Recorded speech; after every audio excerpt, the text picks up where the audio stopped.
کیا آپ کو معلوم ہے کہ فرانسیسی سفیر کی ملک بدری اور معاہدے کی اصل کہانی کیا ہے؟ کیا آپ جانتے ہیں تحریک لبیک یا رسول اللہ صلی اللہ علیہ وسلم فرانسیسی سفیر کی ملک بدری کیوں چاہتی ہے؟ کیا آپ جانتے ہیں کہ اس معاملے کو پارلیمنٹ میں قرارداد پیش کر کے قانون سازی کے ذریعے حل کرنے پر رضامندی کیوں ظاہر کی گئی؟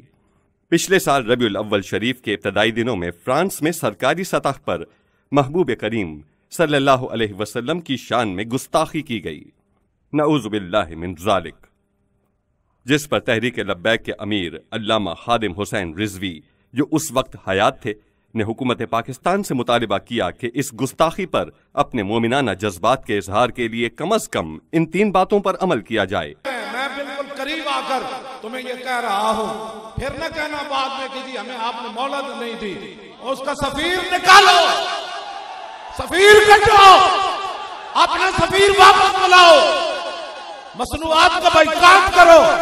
یہ معمولی سا مطالبہ ہے، اس مطالبے کی کوئی حیثیت نہیں۔ علامہ خادم حسین رضوی کا کہنا تھا کہ فرانس میں گستاخی سرکاری سطح پر ہوئی ہے، لہٰذا جواب بھی سرکاری سطح کا ہونا چاہیے۔ لاہور، کراچی، پشاور اور دیگر شہروں میں احتجاجی مارچ، کانفرنسز اور پچھلے سال 12 ربیع الاول کے مبارک دن 3 کروڑ مسلمانوں نے جشن ولادت کی خوشی کے ساتھ ساتھ یہ مطالبات دہرائے، لیکن تقریباً 1 ماہ گزرنے کے باوجود حکومت پاکستان کے کانوں پر جوں تک نہ رنگی۔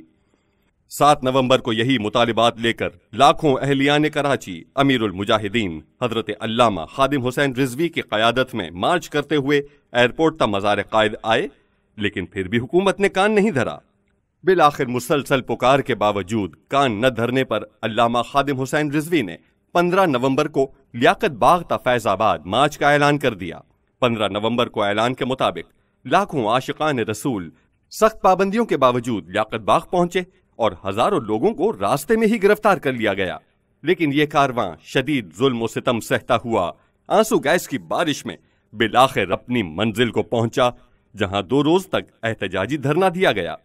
دھرنے کی پہلی رات حکومت نے نہتے مظاہرین پر شب خون مارا اور ہزاروں فورسز کے ساتھ دھرنے کا گھیراؤ کر کے گرینڈ آپریشن کا آغاز کر دیا، لیکن لبیک یا رسول اللہ صلی اللہ علیہ وسلم کی صداؤں اور جذبہ ایمانی کی وجہ سے حکومت کا یہ حملہ مکمل ناکام ہوا۔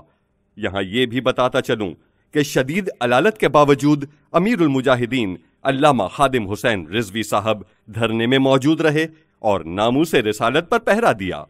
حملے کی ناکامی کے بعد حکومت نے مذاکرات کا آغاز کیا۔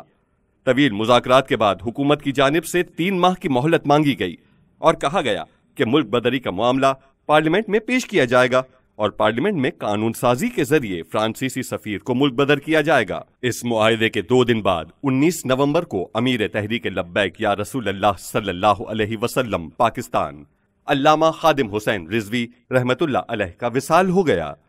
انا للہ و انا الیہ راجعون۔ علامہ صاحب کا جنازہ 21 نومبر کو ان کے بیٹے صاحبزادہ سعد حسین رضوی نے آزادی چوک مینار پاکستان پر پڑھایا اور جنازے میں غیر ملکی میڈیا کے مطابق کروڑوں لوگ شریک ہوئے۔ اس موقع پر نائب امیر تحریک لبیک یا رسول اللہ صلی اللہ علیہ وسلم پیر سید ظہیر الحسن شاہ صاحب نے اعلان کیا کہ شورا کے اتفاق سے آئندہ تحریک کے امیر صاحبزادہ سعد حسین رضوی صاحب ہوں گے۔ جنازے کے اجتماع اور علامہ صاحب رحمت اللہ علیہ کے چہلم پر مسلسل تحریک کی قیادت حکومت پاکستان کو وعدہ یاد کرواتی رہی اور بار بار بتایا گیا کہ 17 فروری تک ہمارا معاہدہ ہے، لہٰذا فرانسیسی سفیر کو پارلیمنٹ کے ذریعے ملک بدر کرو اور ہمارے معاہدے پر منعن عمل کرو۔ لیکن 3 ماہ تک خواب خرگوش کے مزے لینے والی حکومت نے معاہدے پر عمل درآمد کی مہلت ختم ہونے پر ملکی حالات کا بہانہ بنا کر مزید 3 ماہ کی مہلت مانگی۔ مسلسل مذاکرات کے بعد وزیر اعظم عمران خان کا وعدہ پورا کرنے کی گارنٹی کے بعد تحریک لبیک یا رسول اللہ صلی اللہ علیہ وسلم نے 2 ماہ کی مزید مہلت دے کر معاہدے کی دوبارہ توثیق کر دی۔ معاہدہ ہو گیا کہ جو انہوں نے اپنی ڈیٹ دی تھی یہ فیبری کی، یہ چلی گئی 20 اپریل کے اوپر، اور 20 اپریل کے بعد معاہدے کے تحت ہم پارلیمنٹ کے اندر یہ جو ان کی ڈیمانڈز ہیں وہ رکھ دیں گے۔ 50 دن مزید گزر گئے مگر کسی طرح کی کوئی پیش رفت نہ ہوئی۔ 10 اپریل کو تحریک لبیک کی مرکزی شورا کا اجلاس ہوا، جس کا اعلامیہ تحریک کے امیر نے پڑھ کر سنایا اور اعلان کیا کہ حکومت اپنا وعدہ پورا کرے اور ان 10 دنوں میں اپنی نیک نیتی ظاہر کرے۔ بصورت دیگر 21 اپریل کی تاریخ لگتے ہی ہماری معاہدے کی مدت ختم ہو جائے گی اور ہمیں احتجاج کی طرف جانا پڑے گا۔ اجلاس کا اعلامیہ آتے ہی اگلے روز حکومت نے علامہ سعد حسین رضوی صاحب کو گرفتار کر لیا اور معاہدہ توڑ دیا۔ صاحبزادہ صاحب کی گرفتاری پر عاشقان رسول کو یہ یقین ہو گیا کہ حکومت تحفظ ناموس رسالت کے لیے کیے گئے وعدے کو پورا نہیں کرنا چاہتی، اسی لیے توڑ دیا گیا۔ لہٰذا ملک کے طول و عرض میں احتجاج شروع ہو گئے۔ احتجاجی مظاہرین کے مطالبات پر کان دھرنے کی بجائے پوری طاقت لگا کر مظاہروں کو کچلنے کی کوشش کی۔ طاقت کے نشے میں دھت حکمرانوں نے مظاہرین پر سیدھی گولیاں برسائیں اور واٹر کینن سے تیزاب پھینکا گیا، جس کے نتیجے میں پورے پاکستان میں 24 مظاہرین ناموس رسالت شہید ہو گئے۔ ہزاروں لوگ معذور ہو گئے، بہت بڑی تعداد میں زخمی ہوئے اور پورے پاکستان میں ATC کے مقدمات کے تحت ہزاروں گرفتاریاں ہوئیں۔ صرف صوبہ پنجاب میں دہشت گردی کے 1200 مقدمات درج کیے گئے۔ ہزاروں ذمہ داران و کارکنان کے نام 4تھ شیڈول میں ڈال دیے گئے۔ کابینہ سے ایمرجنسی اجلاس کر کے تحریک لبیک کو کالعدم کرنے کا نوٹیفیکیشن جاری کر دیا گیا۔ اس شدید ظلم و بربریت کے خلاف 19 اپریل کو پورے ملک کے تاجروں نے مفتی منیب الرحمان صاحب کے قول پر احتجاجاً اپنا کاروبار رضاکارانہ طور پر بند رکھا، جس کے نتیجے میں حکومت ایک بار پھر مذاکرات پر مجبور ہوئی اور 20 اپریل کی صبح بالآخر مذاکرات کامیاب ہو گئے۔ طویل مذاکرات کے بعد یہ طے پایا کہ اگلے دن اسمبلی میں فرانسیسی سفیر کی ملک بدری کی قرارداد پیش کر کے قانون سازی کی جائے گی۔ TLP کے قائد حافظ سعد حسین رضوی اور ہزاروں گرفتار کارکنان کو رہا کیا جائے گا۔ 4تھ شیڈول نئے اور پرانے سے تمام ناموں کا اخراج کیا جائے گا، تمام FIRs مقدمات کو واپس و اخراج کیا جائے گا اور تحریک لبیک کو جو کالعدم قرار دیا گیا تھا اسے بھی واپس لیا جائے گا۔ معاہدے کے بعد مرکزی دھرنے کو ہٹا لیا گیا۔ اگلے دن قومی اسمبلی میں مختصر قرارداد ایک پرائیویٹ ممبر سے دلوائی گئی اور اس پر اراکین پارلیمنٹ کی چاہت کے باوجود ان کی رائے لیے بغیر کارروائی کو درمیان میں روک کر اجلاس غیر معینہ مدت تک کے لیے ملتوی کر دیا گیا۔ ایک بار پھر وعدہ خلافی ہوئی۔ نہ تو حافظ سعد رضوی صاحب اور وہ 7 ماہ گزرنے کے باوجود اب تک اسیر ہیں، اور نہ ہی ہزاروں اسیران کی رہائی ہوئی اور نہ کالعدم کا لیبل ہٹایا گیا۔ تحریک کی مذاکراتی ٹیم سے ابتدا میں ٹال مٹول کی جاتی رہی، پھر ان سے مکمل رابطہ ختم کرنے کے لیے مذاکراتی ٹیم کے اراکین کو ہی گرفتار کر لیا گیا۔ اسی دوران اپنی مدد آپ کے تحت ہزاروں کارکنان نے عدالتوں سے ضمانتیں کروائیں۔ 2 بار عدالتوں کے حکم آنے کے باوجود مختلف اوچھے ہتھ کنڈے استعمال کیے گئے۔ توہین عدالت کا ارتکاب کرتے ہوئے حکومت نے حافظ سعد حسین رضوی کی رہائی میں رکاوٹیں ڈال دیں۔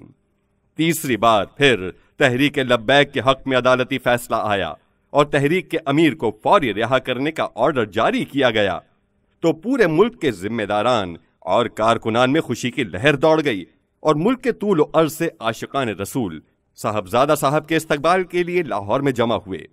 لیکن پورے پاکستان کی حیرت کی انتہا نہ رہی جب ہائی کورٹ کے احکامات کو بھی انتظامیہ نے ردی کی ٹوکری میں ڈال دیا اور صاحبزادہ صاحب کو رہا کرنے سے انکار کر دیا۔ 1 ربیع الاول سے مسلسل 11 روز تک پاکستان بھر میں روڈوں کے کنارے کھڑے ہو کر ہزاروں عاشقان رسول نے حکومتی بدعہدی، عدالتی احکامات نہ ماننے کے خلاف اور معاہدے پر عمل درآمد کروانے کے لیے احتجاج کیا۔ اس کے باوجود حکومت نے TLP کی قیادت سے کوئی رابطہ نہ کیا۔ بالآخر کسی طرف سے کوئی سنوائی نہ ہونے پر 19 اکتوبر کو جشن عید میلاد النبی صلی اللہ علیہ وسلم کے جلوس کے بعد مسجد رحمت للعالمین لاہور کے باہر ہزاروں عاشقان رسول نے عدالتی احکامات پر عمل درآمد کے لیے دھرنا دیا اور حکومت کو 2 دن کا وقت دیا گیا کہ فوری طور پر عدالتی احکامات پر عمل کیا جائے اور ہم سے کیے گئے معاہدے پر منوعاً عمل کیا جائے، ورنہ 21 اکتوبر کو اگلے لائحہ عمل کا اعلان کر دیا جائے گا۔ 21 اکتوبر تک کسی طرح کا کوئی رابطہ نہ ہونے کے بعد اعلان کیا گیا کہ اکتوبر بروز جمعہ بعد نماز جمعہ اسلام آباد تک مارچ کیا جائے گا۔ حکومت نے بات چیت کے بجائے طاقت سے مارچ کو روکنے کا فیصلہ کیا۔ اس کے بعد جو کچھ ناموس رسالت مارچ کے شرکاء کے ساتھ ہوا وہ پوری دنیا نے دیکھا، کہ کس طرح نہتے مظاہرین پر حکومت اور ریاستی اداروں نے اسٹریٹ فائرنگ اور بدترین شیلنگ کر کے درجن کے قریب نوجوانوں کو شہید، سینکڑوں کو زخمی اور کئی افراد کو معذور کر دیا۔ جس وقت مظاہرین پر بدترین ظلم و ستم کیا جا رہا تھا، عین اس وقت وزیر اعظم کئی وزراء کے ہمراہ سعودیہ میں پاکستان انڈیا کے کرکٹ میچ کو انجوائے کر رہے تھے، اور وزیر داخلہ تو پہلے ہی میچ دیکھنے کے لیے دبئی روانہ ہو چکے تھے۔ حکومتی بدعہدی اور بدنیتی تو پہلے ہی واضح تھی، لیکن اس بار جھوٹ بولنے کی انتہا ہی کر دی۔ شیخ رشید اور فواد چودھری نے 3 دن تک پوری قوم کو بیوقوف بنا کر رکھا ہے۔ بار بار پریس کانفرنسز کر کے ایک ہی بات کرتے رہے کہ ہم سفیر کی ملک بدری اور فرانسیسی ایمبیسی کو بند کرنے کے علاوہ تمام مطالبات ماننے کو تیار ہیں۔ یہ مذہبی نہیں، عسکری گروہ ہے، وغیرہ وغیرہ۔ حالانکہ یہ بات مارچ کے دوران قائدین نے واضح کر دی تھی کہ اسمبلی میں قرارداد پیش کر کے بحث کروائی جائے، اور جو بھی فیصلہ آیا حق میں یا مخالفت میں ہم اسے تسلیم کر لیں گے۔ ساتھ ہی ساتھ یہ بھی پتہ لگ جائے گا کہ کون سے وزراء صرف نعرے لگاتے ہیں اور کون حقیقتاً تحفظ ناموس رسالت پر پہرا دیتے ہیں۔ ٹی وی پر آ کر مسلسل جھوٹ بولے جا رہے تھے کہ ہمارے ان سے مذاکرات جاری ہیں، لیکن تحریک لبیک کے قائدین بات ماننے کو تیار ہی نہیں۔ حقیقت یہ ہے کہ تحریک لبیک کی مذاکراتی ٹیم کو 3 دن سے اسلام آباد بلوا کر ایک کمرے میں بٹھا دیا ہے، اور کسی نے ان سے مذاکرات نہیں کیے۔ ناموس رسالت جیسے حساس ایشو پر حکومتی وزراء کا مسلسل جھوٹ بولنا سمجھ سے بالاتر ہے۔ اس دھوکے بازی کا انجام دنیا و آخرت میں بہت برا سبب ہوگا۔ آپ دعا فرمائیں کہ 1 سال سے جو حکومت نے معاہدے پر عمل نہیں کیا، اس بار مفتی اعظم پاکستان مفتی منیب الرحمان صاحب کی ثالثی میں حکومت اور تحریک لبیک پاکستان کے درمیان جو معاہدہ طے پایا ہے وہ نیک نیتی سے پورا کیا جائے۔